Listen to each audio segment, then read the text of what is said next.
une chambre en béton qui est hors gel à l'intérieur, avec du sable et tout, et qui est connectée par un tuyau là et un tuyau là.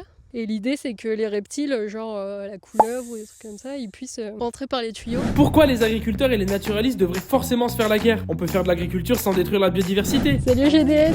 Elle, c'est Marine, et son histoire est dingue. Après son BTS, elle s'est rendue compte que préserver la biodiversité avec des lois, c'était pas si simple et ça pouvait prendre plus de 10 ans. Donc elle a décidé de lancer sa ferme. Et tu vas me demander, elle a quoi de si particulier sa ferme? Marine met en place des structures qui permettent à la biodiversité de se développer. Elle construit des mares pour les amphibiens, des abris pour les reptiles et des nichoirs pour les oiseaux. Bref, en gros, elle a juste décidé que sa vie, ça allait être Animal Crossing en fait. Mais pour ceux qui demandent si la présence d'autant d'animaux n'impacterait pas négativement sa production, c'est même plutôt l'inverse. Les reptiles et les rapaces qu'elle attire sont des prédateurs naturels des rongeurs qui, eux, peuvent décimer les productions. Donc c'est tout bénef.